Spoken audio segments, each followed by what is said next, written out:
Doses of Good Governance. Kaya Natin Movement's webinar series is in partnership with the Philippine Daily Inquirer, the Inquirer Foundation, and Inquirer.net.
Hapon po sa inyo lahat. Isang maulan na hapon. Good afternoon, everyone.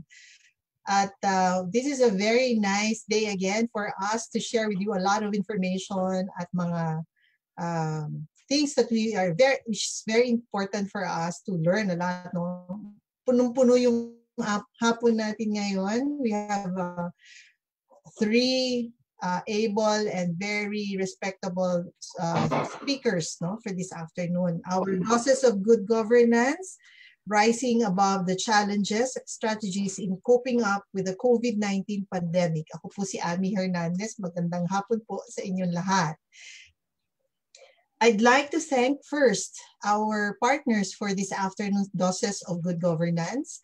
Our partners, Philippine Daily Inquirer, Inquirer.net, and Inquirer Foundation. Maraming salamat po sa patuloy na pagsuporta sa mga proyektong katulad nito na kaaya-aya para po sa ating lahat. As we go and proceed with the program or for this webinar, at konting overview lang po ng kaunti for this webinar. Ang Kaya Natin po is a Kaya Natin movement for good governance. It was founded in the ideals of promoting good governance and ethical leadership in the country. 12 years after, kasi 12 years na po kami ngayon, no, ang Kaya Natin, we are still driven by the same passion we had before. So to commemorate the 12 years of our organization, Doses of Good Governance, 12 as in 12, no, webinar series has been born. Through this program, we aim to educate our fellow Filipinos on the whole range of topics covering the theme of good governance while at home. Iba na talaga ngayon. So tayo lahat ay brought by this pandemic to work from home, stay at home. Kaya Natin partnered with the Philippine Daily Inquirer, the Inquirer Foundation, and Inquirer.net for this webinar series. So this webinar will also be played live on Kaya Natin's official Facebook page. So mapapanood niyo po kami ngayon live, no, sa Facebook page din ng Inquirer.net. So I heard that we have about 440 plus, no, watching us at Inquirer.net. Yoo-hoo! Congratulations. So for this afternoon, punong-puno po tayo ng pag-uusapan. Our speakers for this afternoon will update us on vaccine and treatment development and other MSD efforts, particularly for vaccine-preventable diseases, implications of pandemic to patient groups and how they are coping up with the current situation, and of course, LGU's response to COVID-19 and delivery of basic health services during the pandemic. Yan. So kailangan patuloy pa rin natin pinag-uusapan ng pandemic na itong COVID. Dapat hindi nating pagsawa ang pag-usapan because this is really, really very important. So to continue, Atin na po ipakilala ang ating first speaker for this afternoon. And by the way, if you have any questions, please Q&A button at the lower part of your screen if you are in the webinar. And if you're watching via Facebook page or through the inquirer.net, just put on your comments and we'll try to see if we can answer your questions there. No? So marami pong salamat. So to continue, our speaker for this afternoon, our first speaker for this afternoon is a certified child life specialist and is a member of the Association of Child Life Specialists USA. She completed her child life internship at the University of California, San Francisco Hospital. She is also the Philippine licensed child and family psychologist and holds experience in human resources, organizational diagnosis, and counseling, and conducts team building, leadership training, and strategic planning seminars. She finished her graduate studies in child and family psychology at the Ateneo de Manila University in Quezon City. She is currently the president of the Philippine Alliance of Patients Organization, or PAPO, an umbrella organization of at least 32 disease-specific patients groups, representing about 1 million patients nationwide. She advocates for patients' rights and engaged in health policy development. She holds the distinction of being the first Filipino Ashoka Fellow, a global organization based in the USA, which recognizes outstanding achievements of social innovators. She was chosen because she co-founded Kite Foundation, an organization which addresses the needs of more than 10,000 children with cancer and other chronic diseases. Illnesses in the 9 hospitals nationwide. She has been caring for children and other chronic illnesses for over 28 years. So ladies and gentlemen, it is an honor for me to introduce to you this afternoon our able and very experienced speaker, a good friend of mine, Miss Maria Fatima, I call her Girly, Garcia Lorenzo. Hi, Girly. Good afternoon. Take it away. Good afternoon, VM, Ami, Mayor, Dr. Doc Beaver, ang aming mga esteemed speakers for this afternoon. And of course, our participants who are joining us this afternoon. Salamat sa kaya natin sa pag-imbita po. Salamat. Thank you. So, can I have my slides? Okay, so next slide. Yan. Okay. The Philippine Alliance of Patient Organizations, or PAPO, represents about 1 million patients and is a growing movement to strengthen the patient's voice. PAPO is an umbrella organization of at least 32 patient groups in the Philippines and is a member of the International Alliance of Patient Organizations, AYAPO, a unique global alliance of national, regional, and international groups representing patients. Our mission is to help build people-centered healthcare in the country so that the healthcare system is designed and delivered to answer the needs of patients. In the Philippines, we're currently advocating changes in 3 areas: respect for patient rights, universal health coverage, patient participation in health policy making. Let me now discuss the implications of the pandemic to patient groups, particularly non-COVID patients, and how they are coping with the situation. Next slide. The Philippine Society of Medical Oncologists did a survey among their members, and one of the questions asked was if their patients had delay in treatment.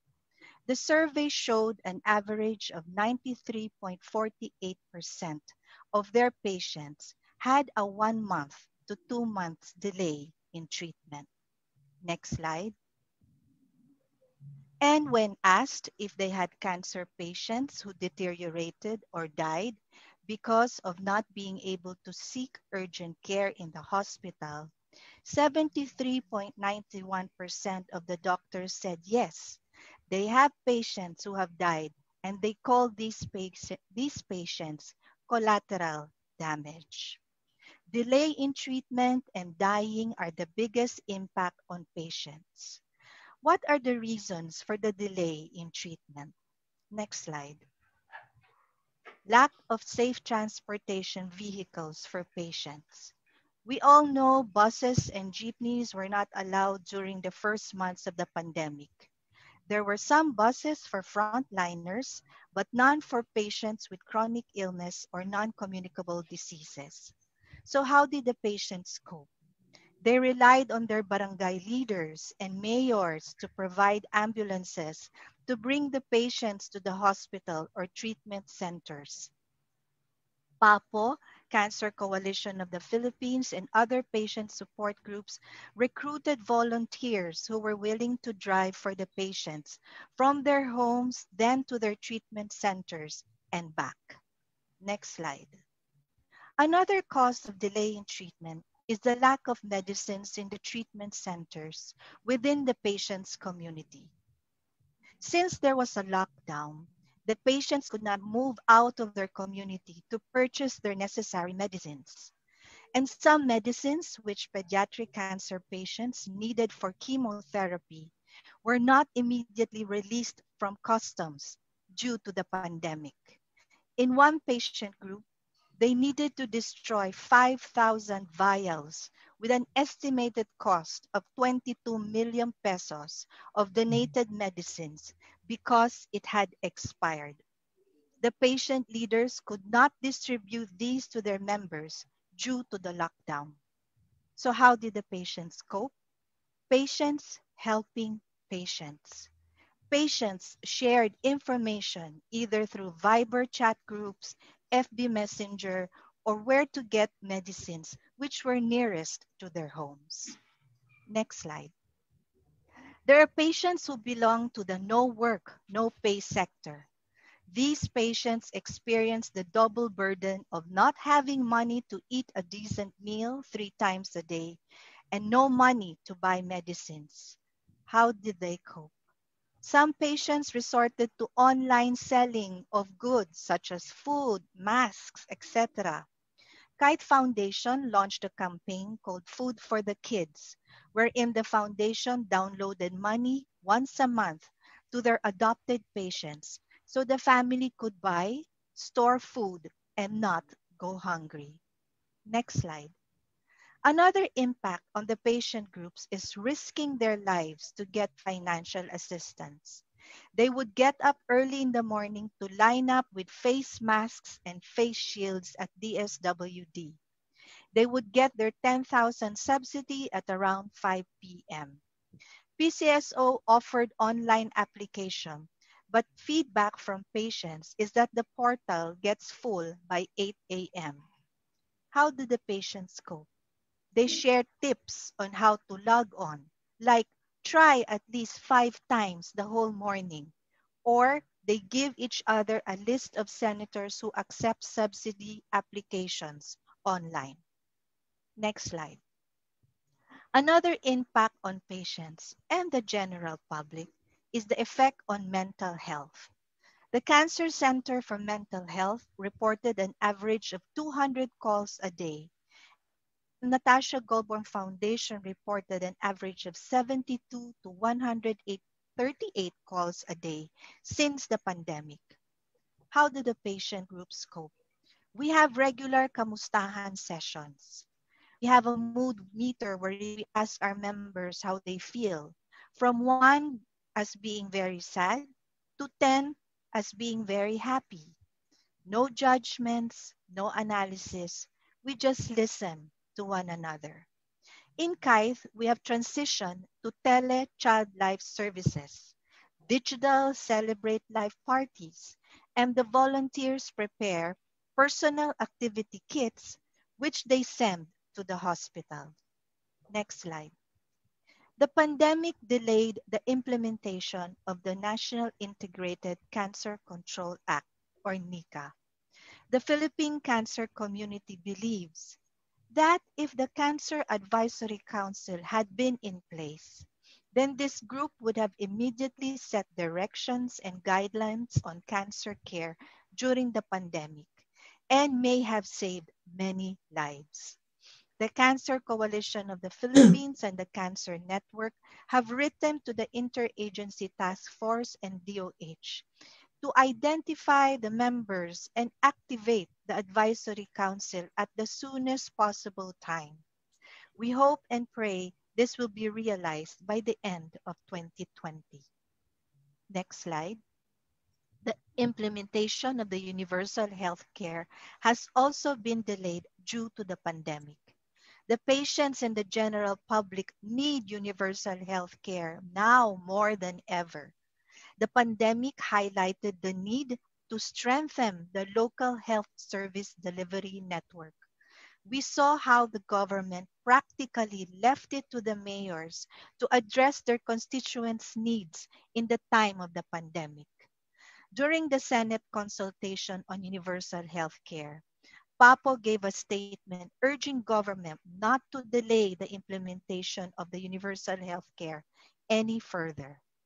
We have very good laws, but most often fail in implementation. For us patients, the better normal is when government prioritizes and allots a bigger budget on health.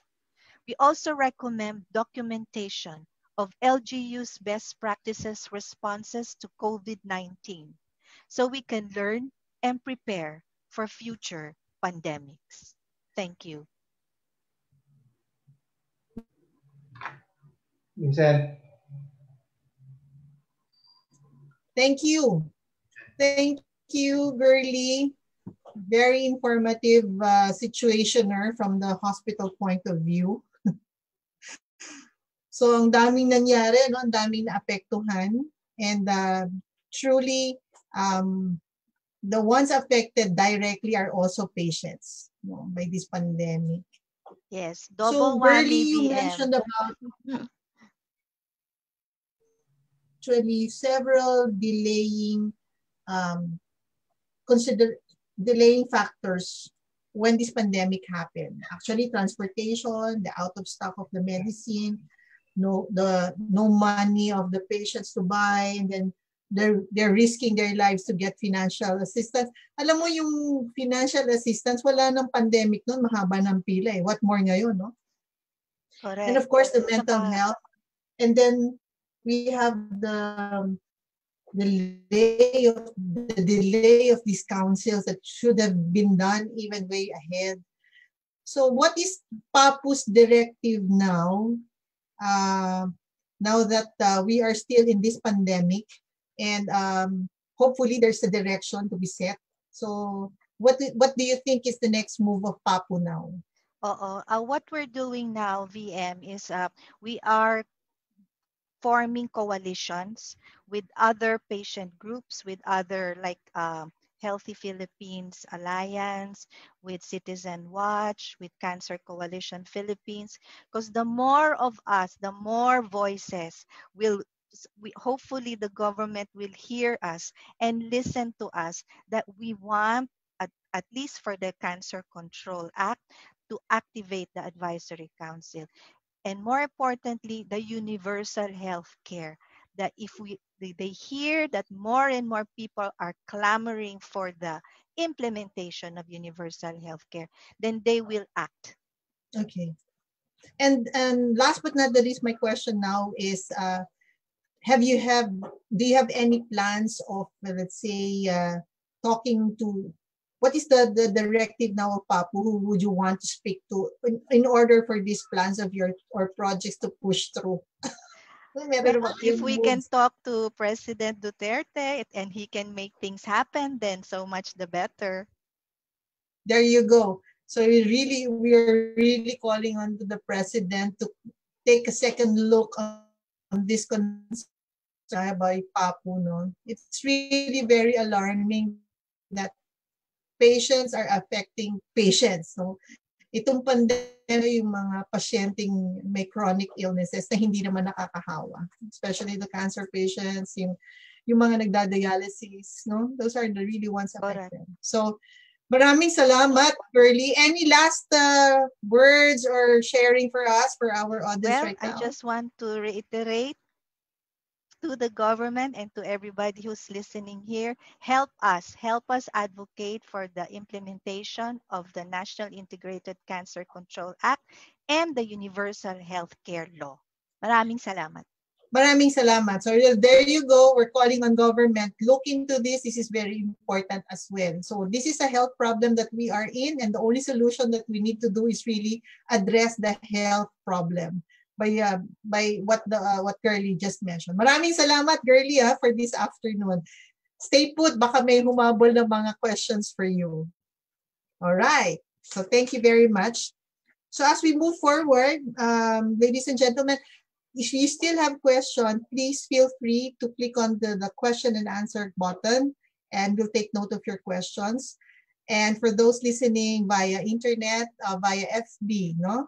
Facebook page of internet, inquirer.net, and Kaya Natin Facebook page, please log into the comments and we'll take note of your questions. Hopefully, masagot po namin sila. So moving forward, we are very fortunate this afternoon because we are being joined by a politician, a doctor politician, and he is presently the local chief executive of San Gabriel, a mayor of a fourth-class municipality in the province of La Union. Prior to assuming an elected position, our speaker has worked as health expert and practitioner in various institutions. And back in 2006 to 2007, he worked as the DOH Region 1 Director for Health Emergency Management Services, as well as Epidemiology and Surveillance Unit. Buti na lang I got that right. In 2008, he became the Municipal Health Officer of San Gabriel and was also designated as its Municipal Disaster Risk Reduction Management Officer. Presently, si Mayor still serves as the General Surgeon. Currently on his second term as local Chief Executive, Mayor's leadership has paved way for San Gabriel several regional and national awards, including the Integrated Natural Resources and Environment Management Award, or INREM, from the University of the Philippines in 2019. The Gawad Kalasag Award for Most Outstanding Disaster Risk Reduction Management Council and Program from 2016 to 2019, and the Champions for Health Governance Award from 2 consecutive series. So, akin pong karangalang ipakilala sa inyong hapong ito ang napakagaling at napakasipag na mayor po ng municipality, ng fourth class municipality ng probinsya ng La Union, Mayor Dr. Hermenegildo Hermy Velasco. Magandang hapon po, Mayor Doc. Hello, magandang hapon, Ma'am Ami. Salamat po sa introduction. Mayor po ng San Gabriel La Union. Yan po, Dr. Biver Tamesister. So take it away, Doc. Okay na. Ma'am, meron na pong audio? Hello? Meron po. We can hear you. We can hear you very clearly. Yes, ma'am. So magandang hapon po sa lahat. And thank you to KN Movement for this opportunity to learn and share experiences in what all of us has been experiencing, this COVID-19 pandemic. It has changed and continue to define in so many ways our lives in the years to come. So sabi po ni Ma'am Ami kanina, San Gabriel is a fourth-class indigenous cultural community of about 19,000 population. We are the largest municipality in La Union in terms of land area, but 90% of our terrain is in the upland mountainous barangays, meaning 12 of our 15 barangays are nasa bundok-bundok po, classified as GIDA. GIDA means the geographically isolated and difficult or disadvantaged areas. We have 0 COVID positive case stepping into our municipality. The first case that we have actually, share mo na yung kwan. Yeah. Yun kwan. pwedeng dito yung control. Sa first slide po. First slide. Camille, sa first slide. Okay. So, San Gabriel, we have a zero COVID positive case stepping to our municipality. Yung first po na nasabi is an LSI from Mandaluyong, but was intercepted 2 towns away from San Gabriel and was confined for monitoring at our provincial isolation facility in San Fernando. He was released only after 2 successive negative swabs.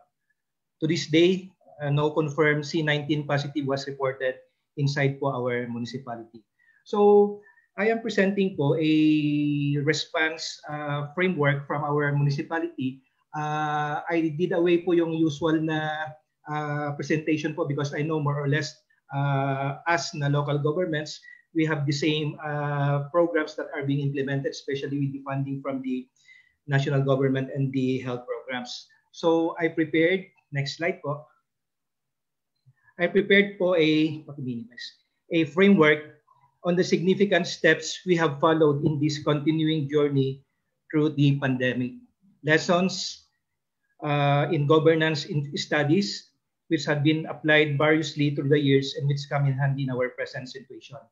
Alam po natin, middle of January, there was a growing worldwide anxiety when the WHO ramped up the alarm of an impending global health alert of a potential pandemic proportion. That started yung sa baba po our scanning the environment. So in this scanning in the environment na concept, we tried to get the facts, the best available data that we can have from the online, from the different government agencies, from reliable information sites. And we follow recommendations from peer-reviewed studies and filter out fake news. Kasi for my personal view po, we have to present the true facts to be trusted by the community and get their support to follow through the needed actions.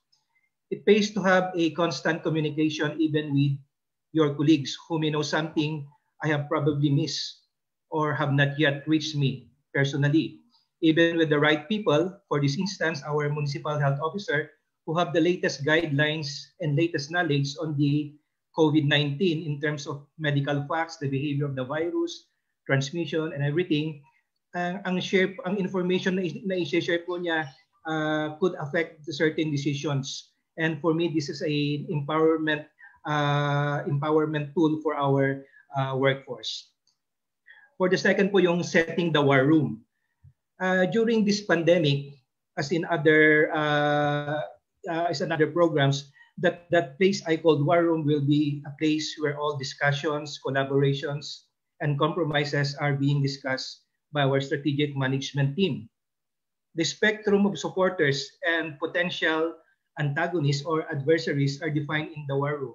Alam po natin, medyo masalimuot po yung pag-declare ng ECQ dito sa Luzon, and it is expected na talagang may mga kokontra at may mga magsusupport din. So sa akin, we should maximize all the help we can get studying this spectrum of the supporters and our potential adversaries. But we should note that we should manage the issues of our adversaries in order to decrease delays and negative trollers, which may delay the works that we want to be done. But the bigger middle ground, where the vast majority belongs, are needing direction and guidance through po yung mga tao sa community. They will be our allies and dedicated partner given the opportunity to be relevant participants and actors in the work ahead of the pandemic.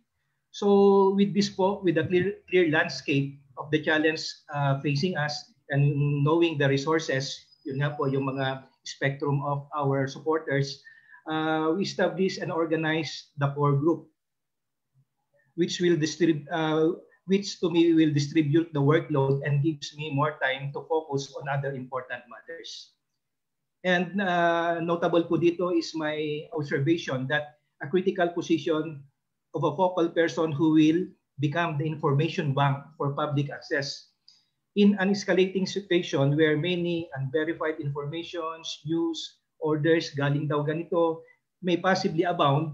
Assigning this information advocate helps allay people's discomfort fears and unrest. So this core group po, early on before the March 16 declared Luzon ECQ, we have created po yung tinatawag naming co-ownership of the problem that is impending days ahead, and have created a buy-in within the local bureaucracy, our local employees, who are expected to keep the government functional in the midst of the unknown enemy and the limbo, the situation that we are facing.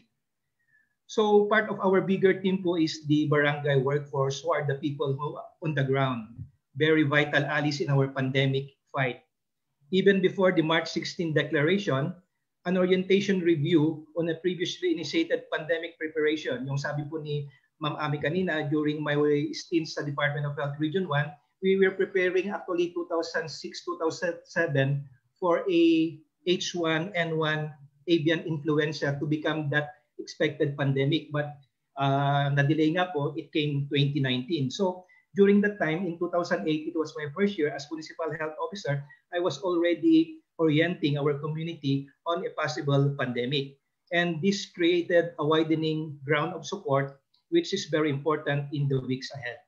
So having a critical mass of informed people, which are regularly fed with updates, government issuances, information, medyo nag-decrease po yung expected na impact of that March 16 declaration when all of Luzon was declared under ECQ. So equipping other people with the necessary information, the tools, especially the issuances po, mga legal memos, mga issuances, and facilitating the right attitude towards a common purpose rather than controlling. Empowering people is always the better choice. Supporting the workforce, expected to carry out the orders and implement the programs in our community through physical protection, the usual PPEs, mobility, transportation, the tools, lahat po to is the least we can do dito sa local government for them to become effective partners. So many times joining them, especially at critical situations, during community consultation, relief operation, discussions with affected families, the moral support that we give our workforce gets a long way in their effectiveness in fighting this pandemic. So the big work comes actually with the social preparation, the third level, which for me is the most challenging, since the community with its myriad of competing needs, with every individual thinking he needs to be the first or he needs the most attention, mga whalers, the wait and see sector, all this and more needs a regulatory rather than a controlling rule or leadership management. Setting up a core group and a network in barangays early into the ECQ was an advantage. They co-own the problem and understand their accountability in their respective areas of responsibility, which was a pivotal advantage in the succeeding weeks and months when the people were angry, they were discontented, hungry, frustrated. Lahat na po yun sama-sama. So the barangay leadership, now capacitated, have been empowered and invested with the right KAS, or the knowledge, attitude, and skills. Napaka-importante po yun that they have those. And with their sustained collaboration with the municipal local government, giving the necessary support and updates, all this eventually, in my view, contributed to the trust and confidence of the led to the leader. It may not be always to their actual desire or satisfaction, but the people assured that their health and survival is the government's priority, their acceptance of the situation eventually follows, and participation to the needed actions in their fight for this pandemic po. So, mga months po after the ECQ, I communicate my fears, my exhaustion and exasperation sometimes. Being honest puts a human attribute to everything that is happening. It is not always a sign of weakness, but it keeps your feet on the ground and be magnanimous in the contribution of others, the workforce, and the people. During the social community preparation, we should identify champions to market and advocate our plans. These champions, who are respected and known to the community, will give boost to the important things we wanted to pursue. The sponsors contributes much to the success and sustainability of any desired action taken. Next slide po. There are 6 sources of implementation errors which was presented in some studies. And ito po yung isa, yung top-down management style. Ito po yung laissez-faire na sinasabi na the decision always comes from above without the consultation or the participation of the grassroots. Ganito pong style ng implementation, usually it's not sustainable because walang participation po sa identification planning even at the start of the program. The unclear strategy and conflicting priorities, ineffective senior management team, poor vertical communication and poor sectional communication, and inadequate down-the-line leadership skills. So we should by all means avoid these implementation errors to be effective in our day-to-day implementation of the critical anti-pandemic programs. So next slide. So again, the 4th level, the setting the direction.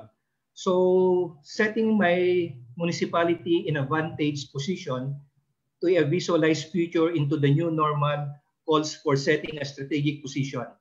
While the health of the people is foremost in our priorities, the survival, progress, and development we wanted should not get lost in the pandemic, which eventually dies out or put under control, hopefully in the near future. The strategic direction should be communicated clearly, integrated into all our undertakings, our programs, projects, and activities to attain the community buy-in and eventual creation of a new reality. But through all this chaos and dynamism po, sometimes you get lost and unsynced. So yung third ko po doon, looking from the balcony or looking at more fresh perspectives, looking in or looking down and asking, are we doing the right thing? This learning-centered leadership, this learning-centered organization working together create better visions and a better future for their communities. So that's how we are responding for the pandemic. For the health system, yung next slide, touching on the health system po, the health programs in San Gabriel is aligned with the Philippine Health Agenda's desired three final goals. Ito pong better health outcomes, financial risk protection, and responsiveness. There is a partiality or tendency to view health usually and focus on service delivery. We advocate a comprehensive health system view in our municipality. In this direction, the 6 building blocks as prescribed by the World Health Organization is used, which include service delivery, human resources, governance and leadership, health financing, policies and regulation, information and technology. 5 of the 6 blocks are being addressed by the Department of Health and undergoing new developments. But central to all of these 6 blocks is governance and leadership, which calls for our present leaders, our leader managers, to become enablers in their respective communities po. Magiging kailangan po silang enable the environment for a successful program for anti-COVID-19 po. So, paki-press ulit. Within this context, paki-press po yung mouse. Next. Okay. Within this context, social determinants of health should be added po. Because even with all these 16 blocks, if we will not address the social determinants of health, malamang magiging skewed po yung mga policies po natin. So these social determinants of health and governance and leadership, we view our ideal health system not only on the 6 building blocks or the 6 pillars, but work both up, down, and down, up. Strongly believing that people know their problems or the issues in their communities and including them in the planning, identification, and priority setting of programs and projects will ensure sustainability. A great discovery is that the best solutions mostly are coming from them. We just facilitate and set that enabling environment for their participation. In San Gabriel, next slide, we have our umbrella program in 2007 of the Let's Go Basic program, which is partnered by the Panangrik na Umili. which in English means feeling the pulse of the people. So if we see here po dito sa innovations and initiatives in our municipality, there are programs for environment, the Lonoy Baroro Watershed Integrated Watershed Management Program, the PCNL program of Kabadi and Dabarkats. We have a disaster program, the HERMES, or the Health Emergency Response Management and Evacuation Services, Project Hope, our educational reform program, Building a Better Foundation, still education program. For the livelihood po, itong mga farmers and highland vegetable farmers po namin. And dito po, we are biased sa mga babae. Our health programs are giving focus to the women, which, according to a United Nations study, if we want to be assured of our community's continuing progress and development, capacitate and empower the women. They determine the quality and quantity of our future generation, which I believe. So makikita natin dito yung Women in the Sitios, the integrated Manchan program, and the recently yung Jeep Tinanang. These are all addressing the health needs of our women sector.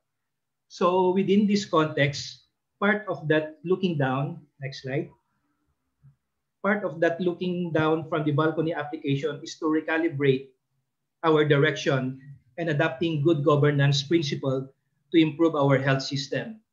The continuum of health requires the six building blocks as its foundation.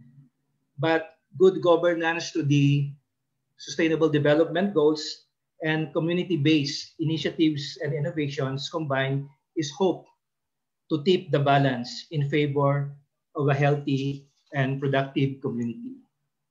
With that po, maraming salamat sa inyo lahat. Thank you po. Thank you very much. Thank you very much, Doc. Para ako nag-tour ngayon sa San Gabriel. Doc, may konting question lang kami for you, if you don't mind. Number one question is, how did your background, this question came sa ating FB, kasi naka-FB live tayo sa Kaya Natin. So the question is, how did your background in medical field became an advantage to the policies and programs you have given the pandemic? Yes, well, as earlier stated po kanina, specifically po yung nasabi niyo po kanina during the introduction na I was the OIC of the Regional Surveillance and Epidemiology Unit of the Department of Health. It became in handy po because we are dealing with a virus na yet unknown at that time, but the preparation that the health sector that we have in this unit are immediately coming into play. So being a medical person and with some training at the Department of Health, naging effective and medyo focus na po yung mga ginagawa naming actions po dito. Specifically yung of course pag ganito pong mga sakit na ang ang issue, it's always the health sector, mga health workforce po namin ang kailangang i-prepare. They should know exactly what they are facing. And of course you have to support their anxieties, their fears by giving them as much as possible the protection that they could have, mga PPS po and everything. Sa ngayon nga po, ito pa lang, they are the priorities in the swab. Alam po yan, it's a Department of Health memorandum actually na itong mga frontliners, specifically po itong mga health natin, sila po yung part. So, and all in all po, my background as a medical practitioner, besides po yung konting alam ko po sa virus and everything, it's the program of public health and community medicine that plays a pivotal role kung paano ko po parang minaneuver or paano ko po minanage ito yung town namin na mag-respond po sa COVID-19 transmission. Actually, may karugtong na tanong yun pala, no? So, paano po naapektuhan o binago ng COVID-19 ang health service delivery sa inyong RHU? issue. Medyo malabo po yung kanon. Anyway, yes ma'am. Yung sinabi po ni Dr. Lorenzo kanina, tama po yun. Yung mga delayed po ng mga treatment, we experienced that because of the problems of transportation. So during that time, talagang affected po yung service delivery. So ang ginawa ko po dito, ensure na may sasakyan po sila coming from their barangay going to the tertiary hospitals where dialysis could be done or the chemotherapy. Ang naging magandang parang practice po namin dito because alam niyo po dito Ma'am Ami, yung mga barangay natin sa taas, malayo-layo. They have to walk going to the terminal ng jeep, magbabayad pa sila. So ang ginawa po namin dito, we had a boarding house dito sa poblasyon, dito sa pinakasentro. Doon na lang namin po sila pinatira. Kasi yung mga nagdadialysis po, may nagdadialysis 3 times, 2 times a week. So at least ensure them na nandito po lang sila sa accessible na lugar.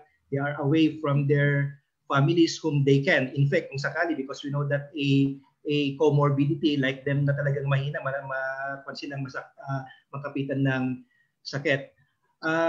Other service delivery po, naka-prioritize po kami doon sa mga vulnerable groups. So kung may mga pondo kami or may mga NGOs, may mga private organizations na gustong tumulong, tatanungin ako, Mayor, saan po pwedeng kuan magbigay? Ang unang sasabihin ko po, may mga sector kami dito talagang nangangailangan. Mga elderly, so sila pa yung na-prioritize. May binigay po kami na we call it a immune booster package. Bakit immune booster? Kasama po doon as vitamin C para doon sa mga elderly namin. May kasamang gatas, may kasamang crackers, may kasamang ano ba yun? Parang cereal, mga ganun po, na nagustuhan po nila. Sa mga buntis po, may 105 buntis po kami dito. May nag-alok po ng tulong. Isang tray po na egg, 36 eggs na itlog ang binigay namin with mga kids po for them. So naka-focus even in the pandemic po, like any disaster, talagang the vulnerable sector of the community, sila yung nakakaranas po ng na-magnify ang effect ng anumang klase ng disaster, be a health disaster like a pandemic, be it a disaster na typhoon or conflict or even earthquake. Palaging vulnerable groups po yung tinatamaang kaagad. So nakafocus kaagad po doon yung mga service facility and our service delivery po. Tama po yung sinabi ni Ma'am na even our NCD, mga patients namin na nangangailangan ng maintenance na walang gamot, nakapag-advance na po kami. Yung sinasabi ko po naka-preposition na, tinignan ko po yung inventory namin. Pwede naman kaming magbigay ng 2 buwan na stock ng mga anti-cholesterol, anti-hypertensive and everything. So naka-preposition na po sa mga barangay health station sa bundok para hindi na po sila bababa. Ang nagiging problema lang po namin, which is very important po, is the laboratory. Ang laboratory po namin kasi hinila yung medtech namin. Dapat kasi sabi nila home-based daw, taga-syudad yon. Pero naremedyohan po yon because I asked the Department of Health, our regional director, nag-go naman siya. He gave the yung personnel po namin na train na silang mag-swab, so I don't have to depend calling on outside medtechs just to do the swabbing. So may mga gaps pa rin kaming na-identify, but as much as possible we try to address this. Okay, thank you very much, Mayor Doc Velasco of San Gabriel, La Union. So Doc, wag ka muna nga alis. Ay, Mayor Doc, wag ka muna nga alis. We'll be returning back to you later after our next speaker pa rin. Diyan ka lang, Doc, ha? Yes po, Ma'am Ami. Thank you po. Salamat po. So to continue, I will introduce now our next speaker. He's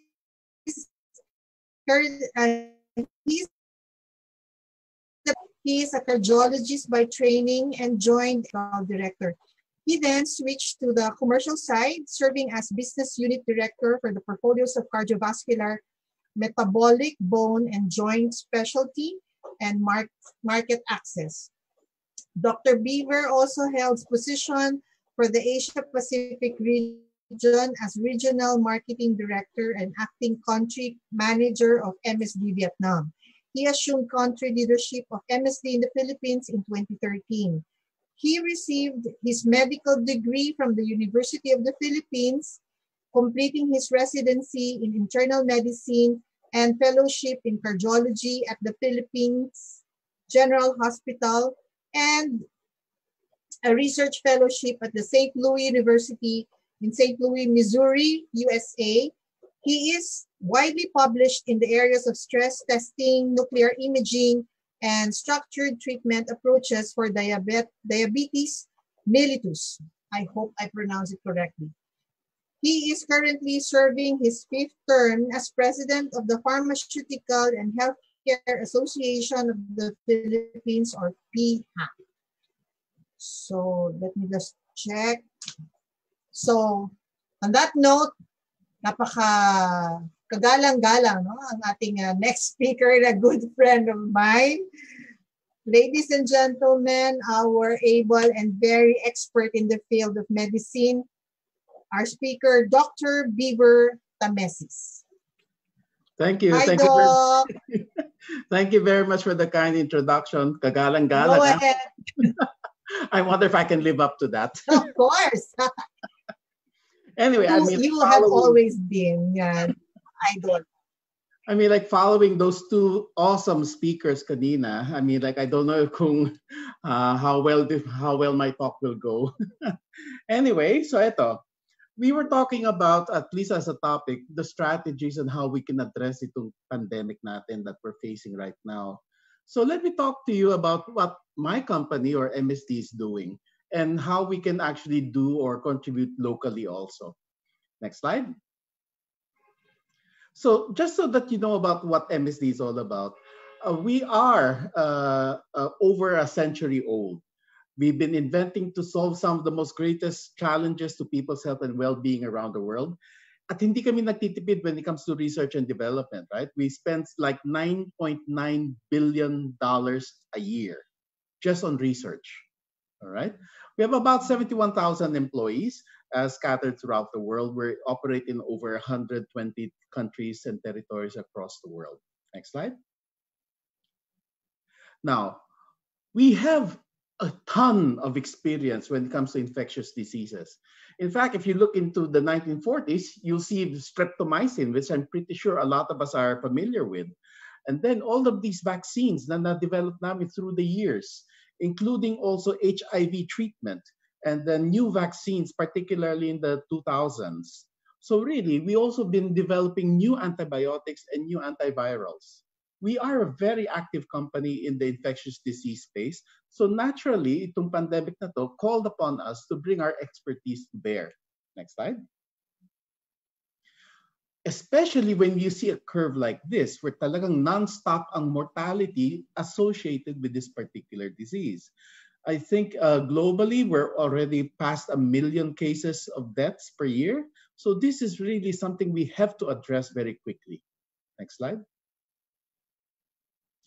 Now, anong initial response ng company when it came to dealing with the pandemic? Siyempre, the first focus was our people, our employees, and then our patients and customers. Next slide. So one of the first things we did was to ensure that the safety of our people was okay. Locally, we immediately went on work from home, even before nagkaroon ng mga GCQ na rito sa Metro Manila or even nationwide. We went very early into work from home just to protect our employees. Globally, we made sure that our manufacturing plants, the employees, were protected and that we could continue making products that everybody needed. A lot of our manufacturing plants, kung saan na shut down, or at least the territories were being locked down. So we had to ensure that people were there to be able to continue the manufacturing process and that we could actually get it out and distribute it throughout the world. We've been providing masks, hand sanitizers to make sure that the teams are safe and fully compliant with government recommendations. Next slide. Now, syempre, yung mga clinical trials din namin because at the time, we have so many trials going on around the world, be it for cancer or be it for other infectious diseases. So we made sure that their supply of drugs to all these patients participating in the trials tuloy-tuloy lang. And we made sure that everybody was kept in the loop. Kasama lagi siya sa communications namin, and we had regular updates to these communications to all our stakeholders. yung mga vaccines namin, it's very, very difficult to keep pace with the sudden surge in demand that we saw over this course of this pandemic. But we try our best to try to make sure that we can bring in supply of these highly in-demand vaccines now to help keep people as safe as possible. Next slide. Then our communities.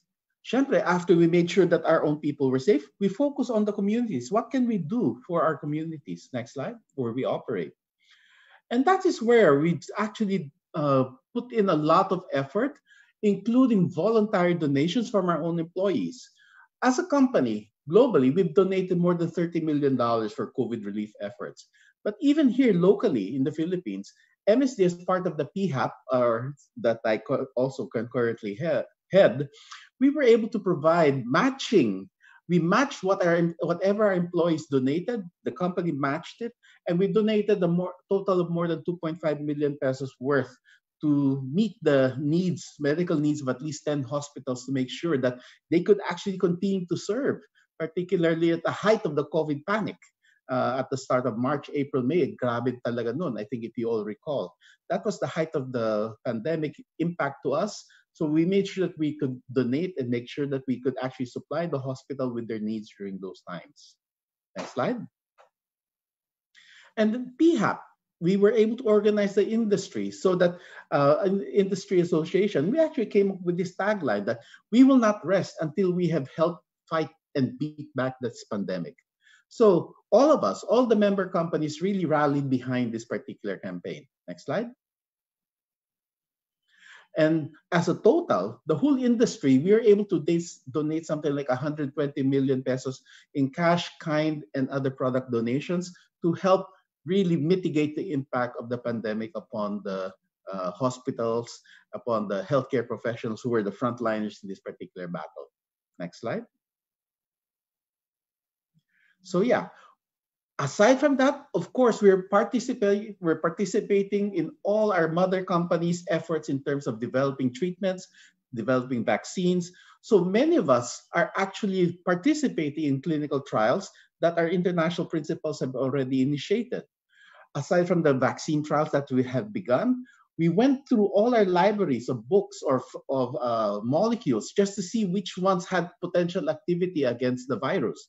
So, which is why initially, ang bilis ng that there were treatments that were suggested and found, bukod sa hydroxychloroquine, we know that that's been debunked. But other things like remdesivir or these other compounds, dexamethasone, all were found to be actively working in the patient suffering from severe or critical COVID-19. Next slide. So yeah, that brings us now to our research. And like I was saying, Philippines is part and parcel of a lot of major clinical trials, not just from the WHO, but from member companies of the industry association and including my own company. Next slide. In fact, if you look at the New York Times, there are over 1,384 active clinical trials already mentioned, 455 different therapies being put to the test, and over 20 unique vaccines being developed. In fact, there are like 6 or 7 very, very far advanced vaccine trials already. Nasa phase 3 na. But I think if we be honest with ourselves, there are dangers with all of these trials, right? I mean, like we've seen AstraZeneca and now J&J, Johnson & Johnson, have to call a pause temporarily, we hope, to their own trials because they have to evaluate whether the vaccine that the vaccine candidate they're developing is actually causing major side effects. So these are the dangers associated with research. Kaya it's important that we all prioritize as a group, yung scientific community, that we all prioritize first and foremost safety. That's what all of us are really focused first on before we actually move on to efficacy. Next slide. So, what is MSD doing? Siyempre, we have vaccines and we have antivirals. Yung vaccines, prevention. Antivirals, active treatment for those actively infected. So these are 2 work streams that we're actively pursuing in the development of SARS-CoV-2 candidate treatments and preventions. Next slide. And I'm happy to tell everybody here in the group that we actually have 2 vaccine candidates and 1 treatment candidate that's currently ongoing.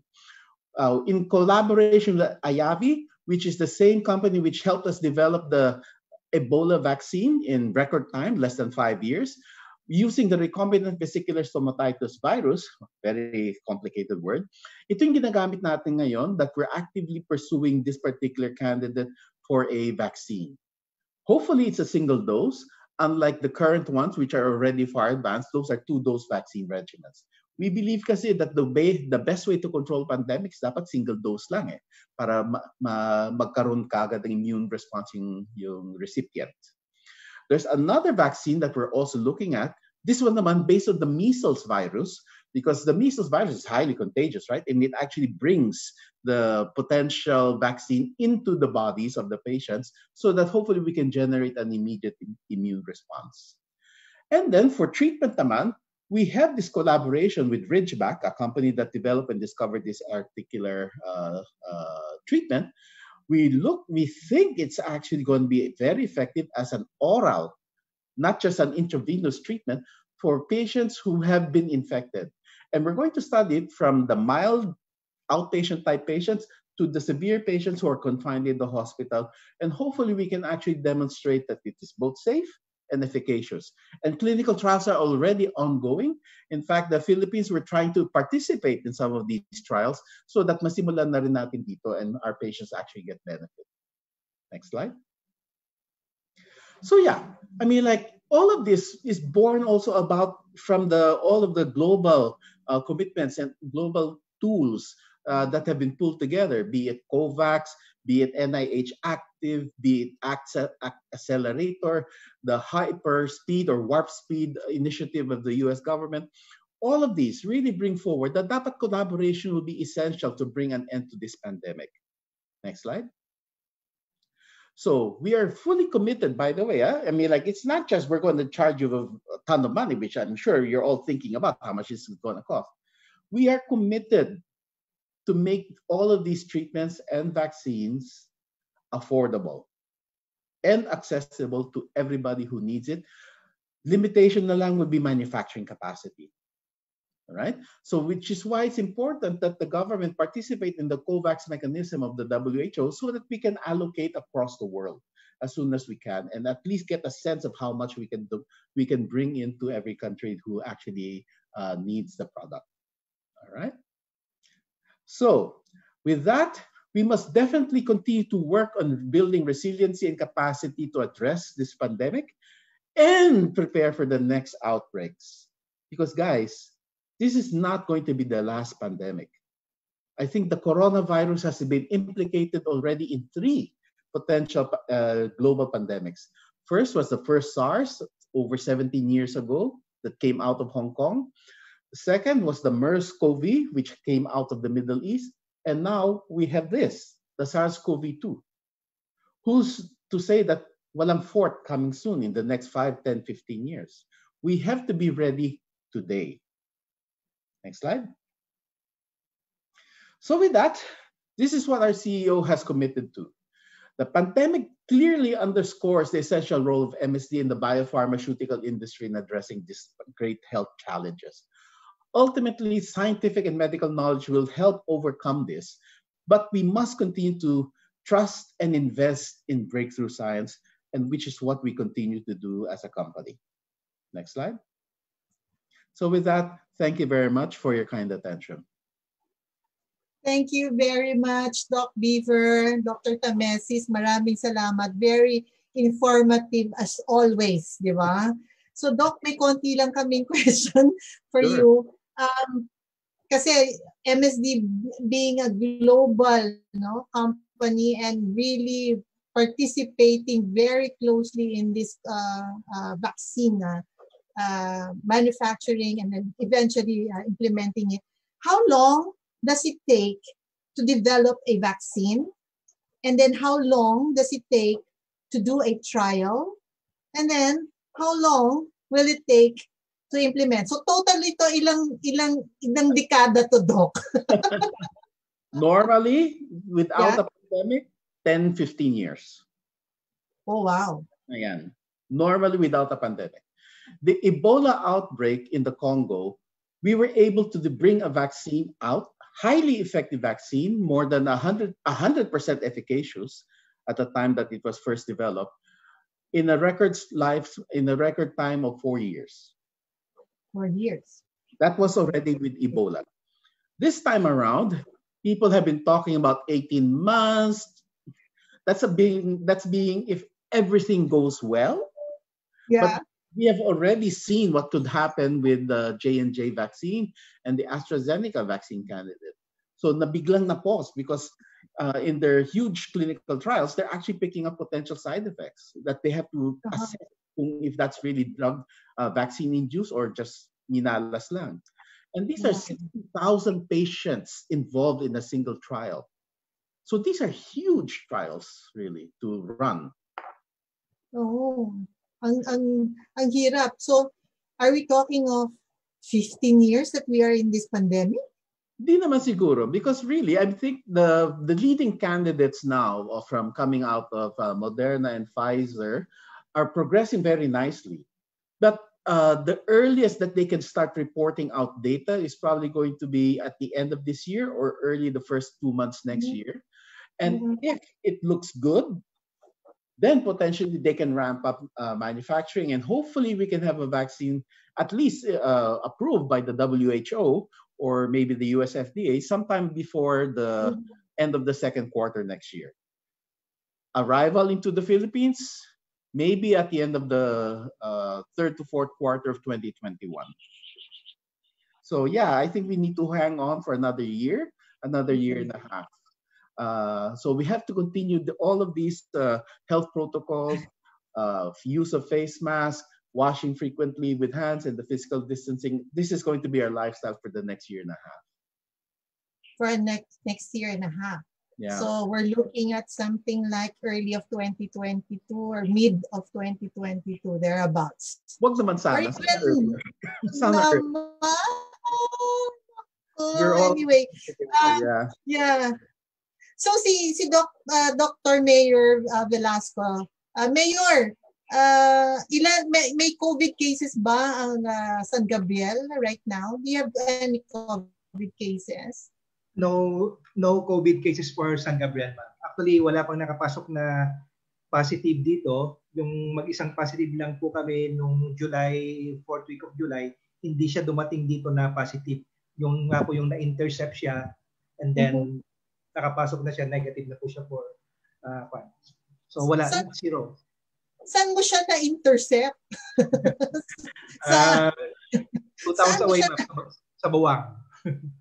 So 2,000. So nag-set up ka ng mga yung tawag checkpoints. Do you have checkpoint in San Gabriel?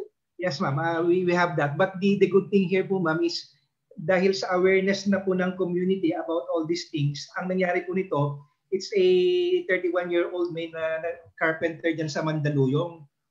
Eh, gustong umuwi.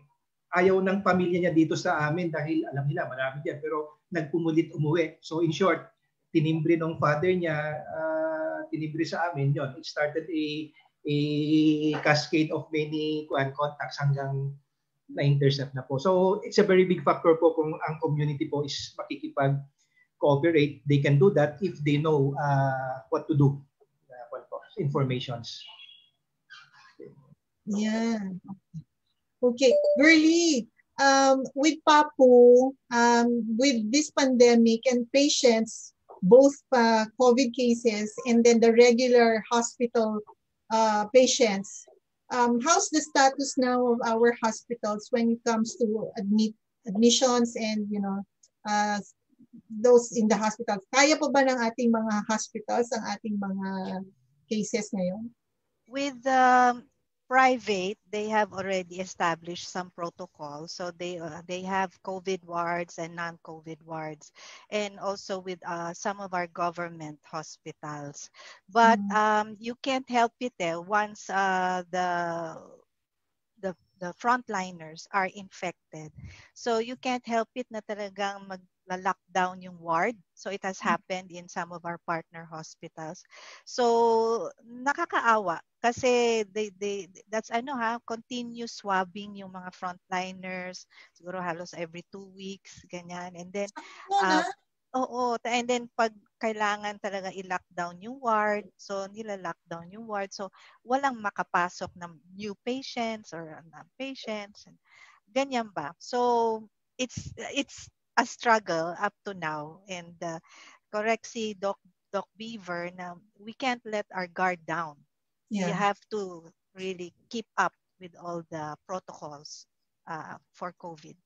How do you protect your current patients in the, especially your kite patients right now? How do you protect them with this pandemic? They're so Oo. prone to this virus. Correct. That's why we have a campaign, yung hospital safety kits.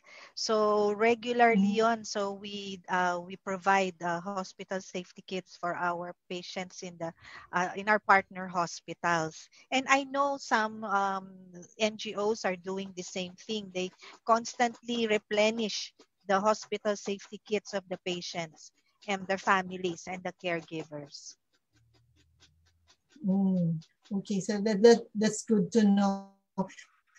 Doc Beaver, now that with this pandemic and naka fifth gear ang inyong need to find that vaccine, how is it with your corporate life right now? Kasi pandemic, so naka work from home. How is it in the office right now in MSD? Isn't it quite difficult? You're targeting something to reach a vaccine, and yet you are being held by these protocols and medical, needs. No, so Doc. We're very fortunate that the government has likewise responded in good measure, right? Suddenly, the FDA has suddenly agreed to all of these digital transactions already, and they actually look at the emails now. You could not get them to open emails.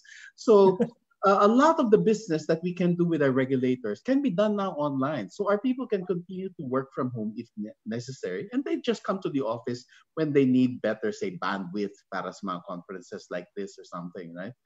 So we're able to actually conduct a lot of business online. We were fortunate that talaga yung company namin has been moving towards digital interactions, digital tools to actually make life easier for us to be able to work and do our business, right? Because we are a global company, we have to interact with Hong Kong, Thailand, the US, etc. So we've all been getting used to working digitally anyway. Now, in terms of getting the clinical trial sites to actually agree, so there's a lot of digital interaction. So we do sometimes have to still visit for face-to-face interaction to inspect the venue or the potential trial site kung kaya ba nila talaga gumawa ng study to make sure that the patients are protected, the healthcare workers are protected, and the investigators can actually deliver the results that we're looking for in a quick, short amount of time para makapasok agad, we can get potential data roll up so we can submit agad to regulators. So there's a lot that can be done digitally or remotely, pero syempre may face-to-face requirements din paminsan-minsan. Yeah. I suppose that you had to divide your work. No? Some are work from home, some, and your salespeople, how can they do their calls to the doctors now? No, parang paano sila pupunta sa mga doctors now with this social distancing? Well, the doctors have also adapted, right? Doctors' adoption of digital tools has remarkably increased. But syempre, you cannot abuse that because syempre, maririndingan sila with everybody bombarding them with SMS or calls or emails, etc. So we have to make sure that whenever we do communicate with doctors digitally or the occasional face-to-face ngayon in further out places outside of Metro Manila, pwede na. But still, we have to make sure that relevant and important clinical information na magamit nila. Like when we made available again our antibiotic for mga resistant cases, we made sure that doctors got that message because syempre, they were going to be able to use it in this time of pandemic for their hospitalized patients. And they warmly accepted the reps' visits and the calls and the emails because it was relevant information that they could use kagad. Okay. I have a polling question for a good friend of mine. I will have to address this question to all of you, the three of you. Okay, sabihin ko ba kung sino nagtanong? Kilala mo to, girly eh. So the question is, part of solving the crisis is to strengthen the point of care for COVID, not just in hospitals, but even down to community and even perhaps in the home. If there was a tool that the government need to prioritize in terms of resources, what sa inyong tatlo? Let me repeat the question. Baka kasi nagbabag down yung aking internet. Okay. Part of solving the crisis is to strengthen the point of care for COVID, not just in hospitals, but even down the community and even perhaps in the houses or in the home. If there was a tool that the government need to prioritize in terms of resources, what would it be? Anong uunahin daw ng gobyerno sa tingin ninyo? So, ladies first muna. Miss Girly. Okay. So, kilala ko kung sino yung nag-send ng question na yan. Itago natin sa pangalang Jess Lorenzo. Okay. So, yes. So, I think ang tool that the government needs to invest in talaga is testing. It's still really testing.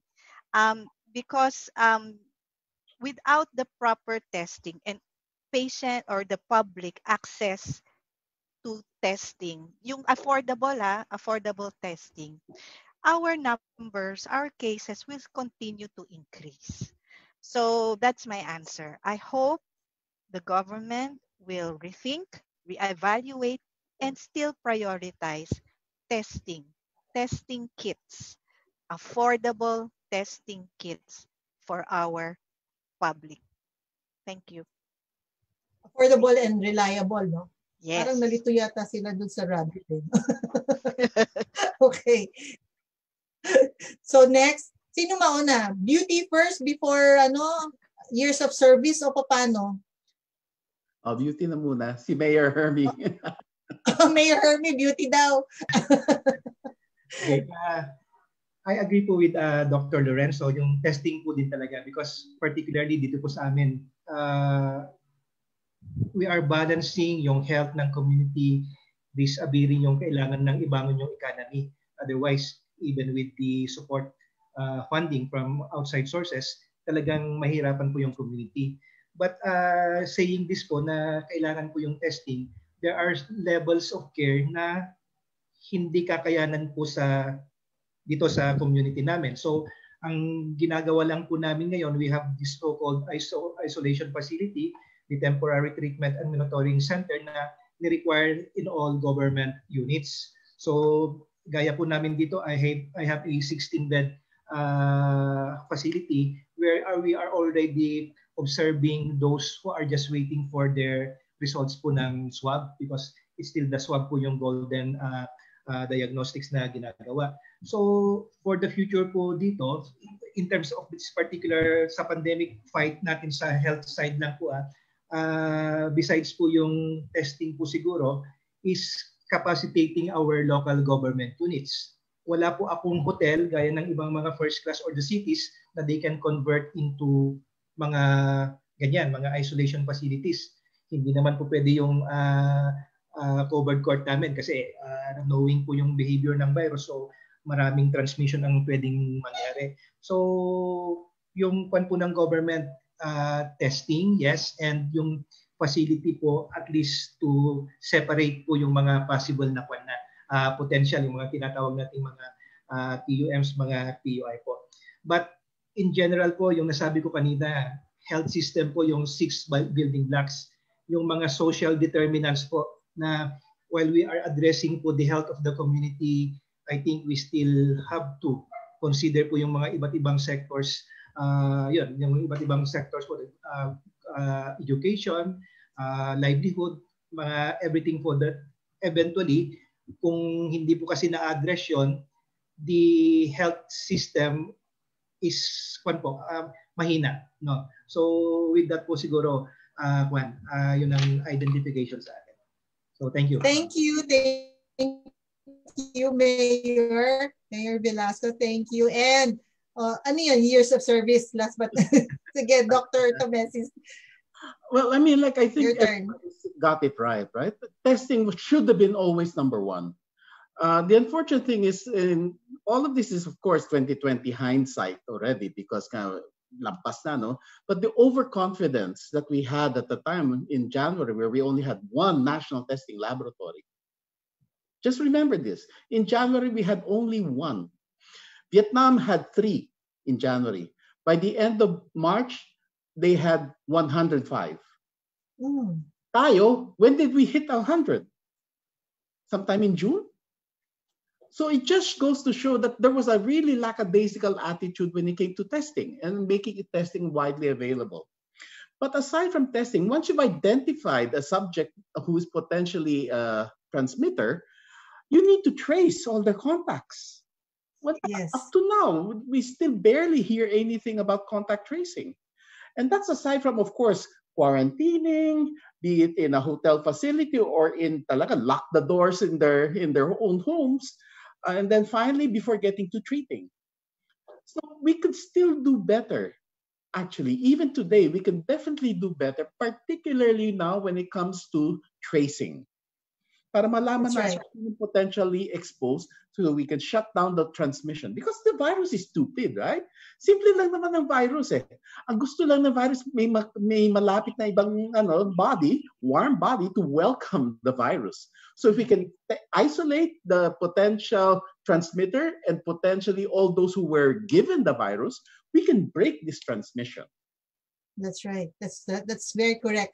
Kasi yung tamang information para sa mga tao, sometimes hindi nila naiintindihan. The reason why we are isolating you is because we're trying to stop the transmission. It's Correct. not because we are quarantining or isolating you because lalang, di ba? Na i-identify ka na may sakit. It's not that. We just want to stop the pandemic from spreading even further. At yun ang dapat maintindihan ng mga tao. Kasi yung mga tao I watched a little bit of some news sa Facebook na pinupuntahan sila dahil may COVID and dadalhin sila sa quarantine facility. Galit na galit, di ba? Parang bakit? Ganyan, na-agitate. But I think Filipinos must understand that this has to be a collaborative work of activity of everyone. Dapat naiintindihan ng lahat ng tao. I'm surprised that when you go out right now, parang regular days na. Sobrang traffic. Napapansin ko yun. Sobrang traffic. Parang, oo, I am just surprised. Parang sabi ko, takot bang tao? Oo, pinabaliwala lang nila. But anyway, I have another question. Since you're there, Dr. Tomesis, there's another question that came in. How did MSD shifted or refocus its programs in a quick and timely manner given the present pandemic? COVID-19 pandemic affected the immunization programs of the government and other organizations. What is the MSD doing to ensure that children and vulnerable groups are still protected from other diseases like the seniors, yung kanilang anti-pneumonia vaccine? So what do you think, Doc? One of the things that the government actually does well is they actually know how to go down to the communities para magbakuna. And we've actually worked closely with them in the past. Now, definitely by activating the community leaders, talking to the city mayor, the municipal health officer, the association of retired persons. Meron mga ganong asosasyon sa mga community. We can actually motivate the community and get them together. Siyempre, with these new health protocols, dapat may physical distancing, etc., etc., and then there's just a new wrinkle of how to apply it. But the most important thing pa rin is still to activate the community, to motivate them, get the media involved para ma-broadcast lahat to, and people will come. Now, aside from that, as a senior citizen, we're also working with the medical community, like the pediatricians. We're getting them to broadcast the message that, hey, it's okay to come to your doctor. In fact, you should come to your doctor for your regular vaccination.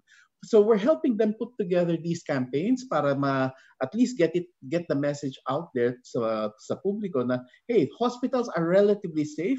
They have well-defined protocols to protect the non-COVID patient, but you must protect yourself, be it a pediatric, be it a cancer patient, be it a surgical patient who actually needs surgery.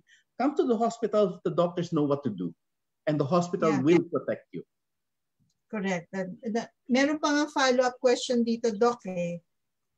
Ako, sharing lang ng konti, ano ako pag minsan na nababother ako when I see yung sa protective gears, lalo na yung sa face mask. Pag yung face mask nandito sa ilalim, nakalabas yung ilong, gusto kong sitahin no? Yeah, I've had to correct a few people myself.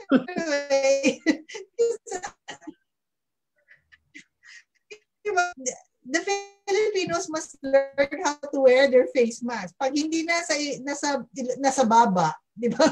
Nandito. Kaya kulang na lang, nakita ko nandito na sa Sean. One more question, Doc.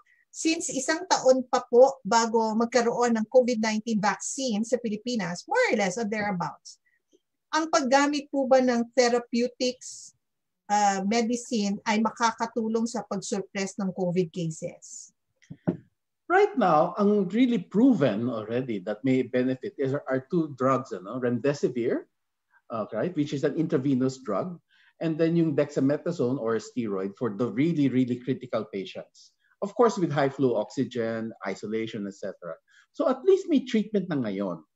So other companies are rapidly pushing also their own development of drugs pang treatment. Unfortunately, again, all of these things are risky.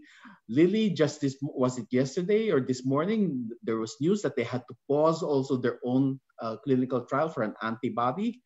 Yung mga convalescent plasma, parang it's not panning out that well. Like I said, we are also developing our own potential treatment. So all of these treatment development programs are ongoing, bukod sa bakuna. But it's important that we first take a look at what we already have and see if some of these drugs actually work. Yung remdesivir na yan was actually developed for Ebola sana. It didn't work for Ebola, but it certainly works for coronavirus. Yung nobody knew it would work. But because they understood that there was this thing called the cytokine storm that's the one that actually killed patients, yun, na pagpasyahan aralin, and it worked. There's also another drug from another company called tocilizumab. It seems to work the same way. So fantastic. We actually have all of these treatments available.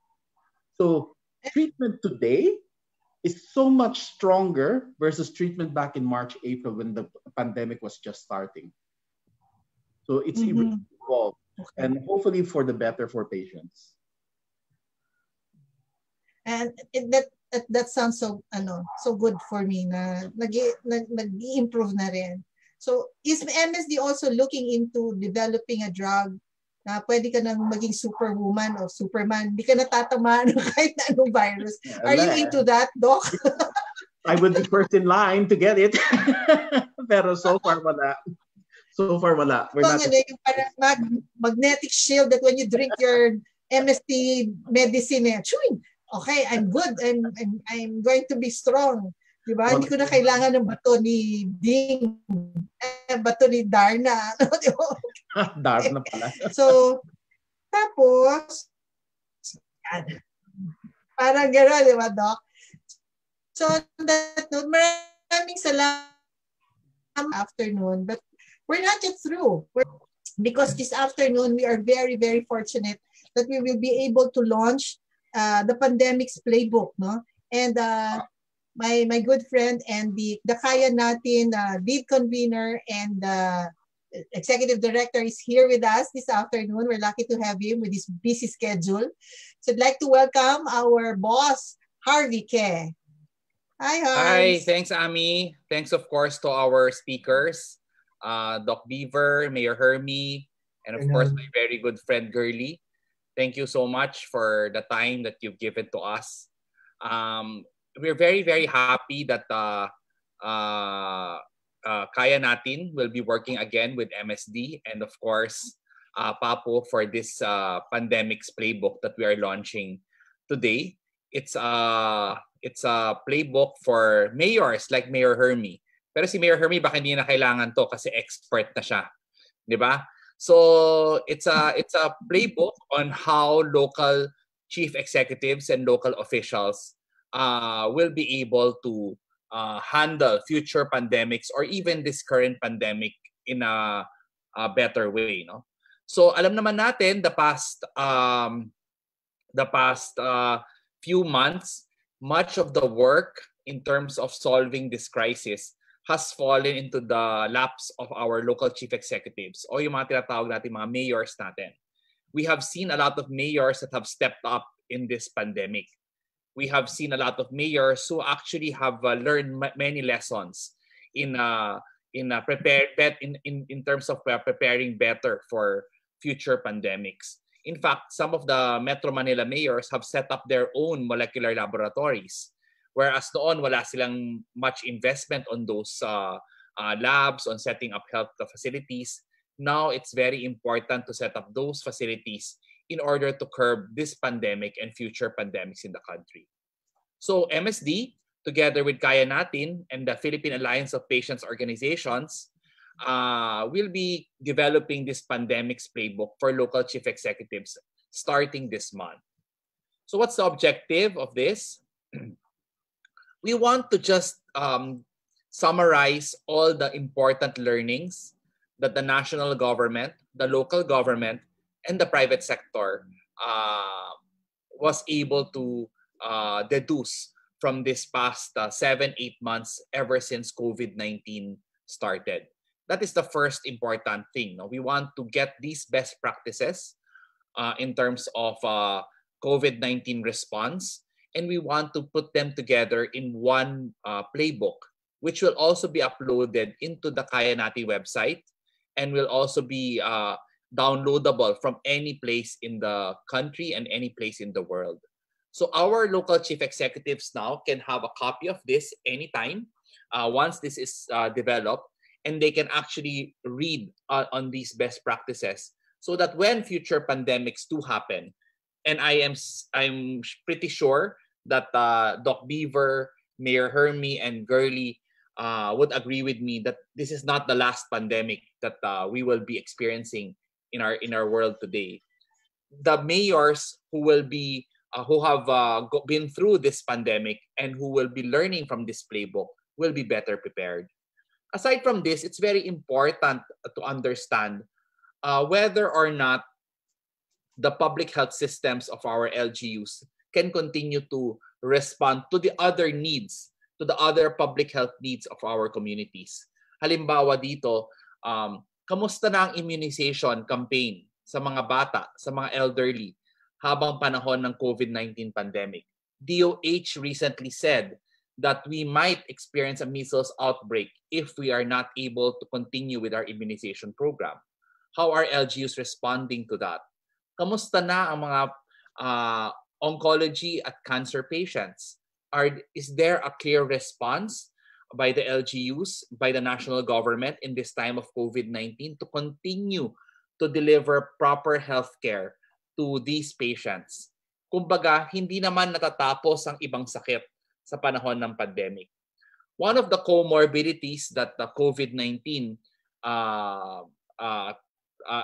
strikes or leads towards a serious cases of COVID-19 is diabetes. And remember, many of our fellow Filipinos actually have this comorbidity. Many of them are on maintenance medicines for this. How are they now in this time of pandemic? Are they still receiving those treatment? Are they still receiving proper medical advice? Are they still receiving the proper medicine at diabetes?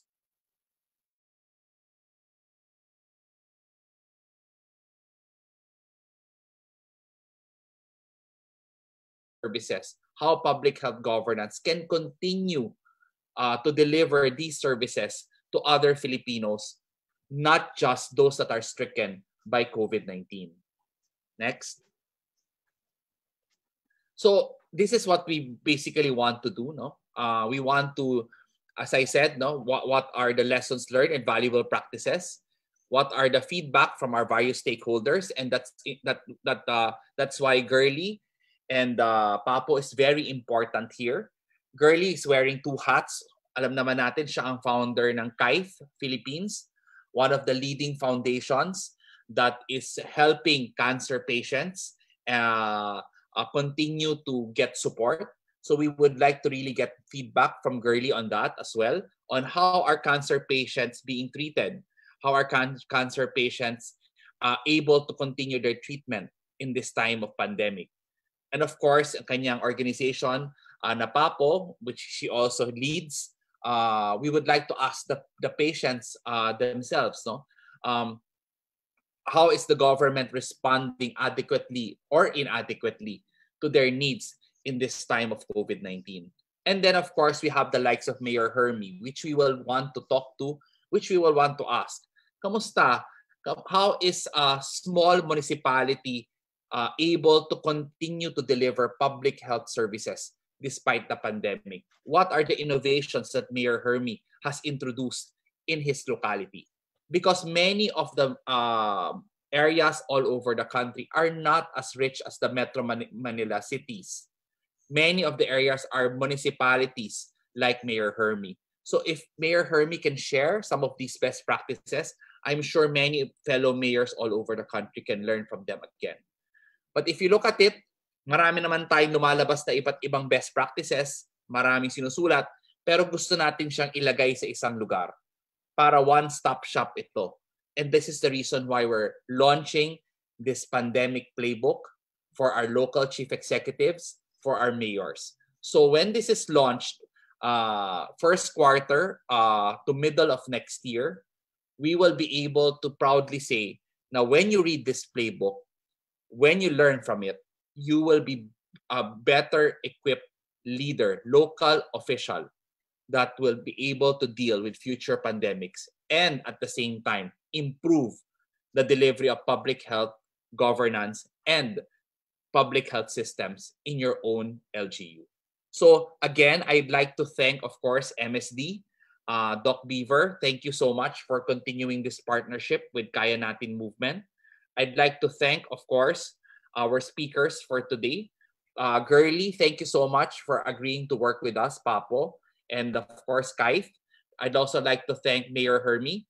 Thank you very much to Inquirer.net and Inquirer Foundation for continuing to support Kaya Natin and our advocacies of good governance.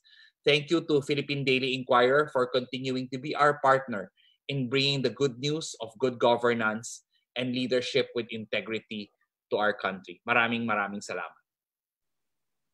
Thank you, Harvey. Maraming salamat sa sharing, and we look forward to looking into the pandemic's playbook. Palaging ganun ang nais namin sa Kaya Natin. We want to help our LGUs, our partners, and para magkaisa tayo at matanggal na natin itong pandemic na ito. And as we say and then continue, rising above the challenges and the strategies in coping up with the COVID-19 pandemic. Kanina na pag-usapan natin yung presentation ni Girly, yung presentation ni Doc Hermy and Dr. Beaver.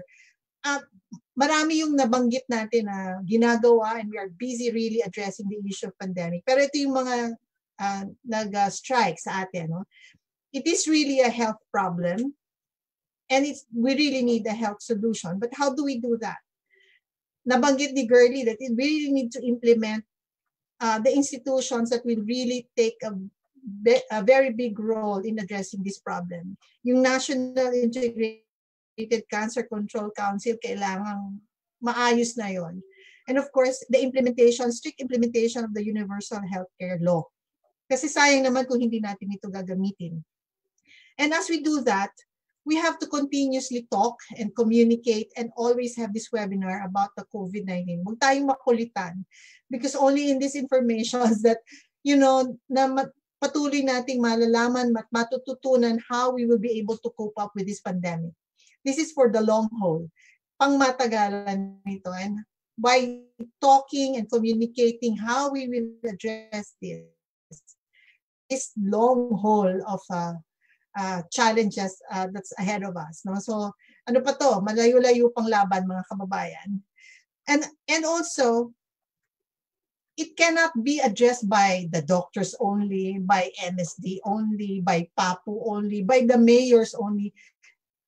Mga minamahal naming kababayan, hindi ito one way. Hindi lamang ito sila lang. It is a collaboration of everyone all together. Kasama ka na nanonood ngayon na kailangan you have to contribute in your smallest way possible how we will prevent the pandemic to be spreading any further. So wear your face mask properly. If you can still wear the face shield, please do so. Wash your hands, no? And always have a distance, no? Social distancing. So yan yung mga kailangan nating gawin. Simple lang, no, kung titingnan mo. But do not forget, minsan nag-guards down, no?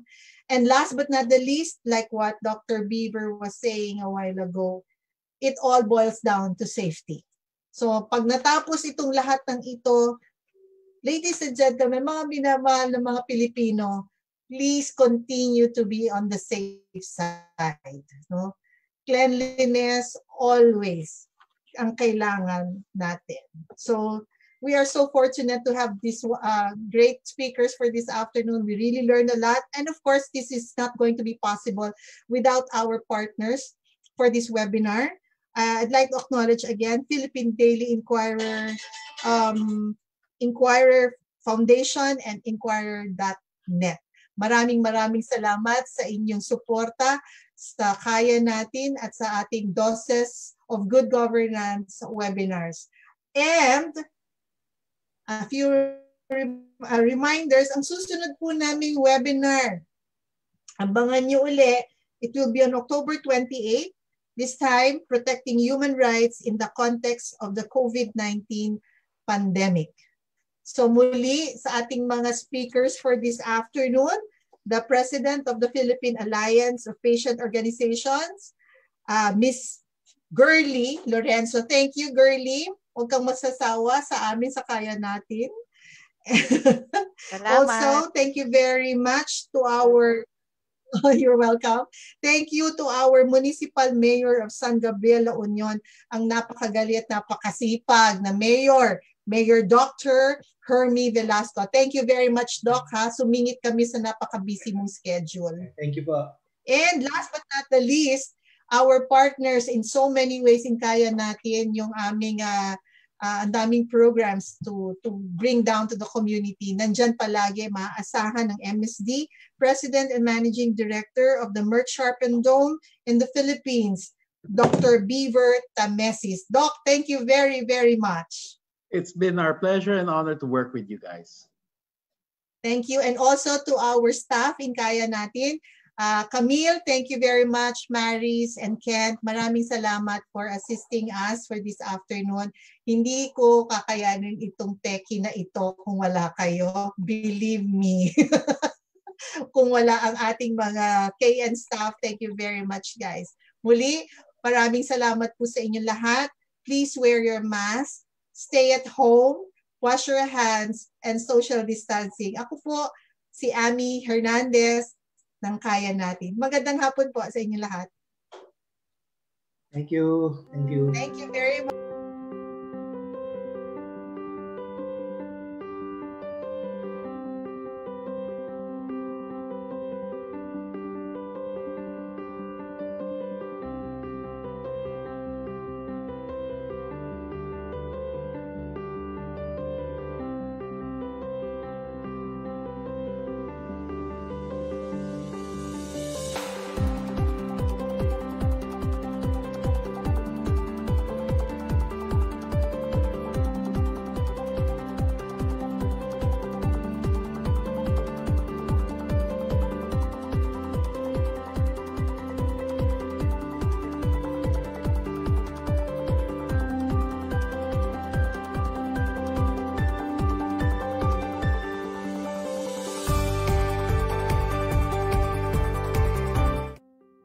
Doses of Good Governance. Kaya Natin Movement's webinar series is in partnership with the Philippine Daily Inquirer, the Inquirer Foundation, and Inquirer.net.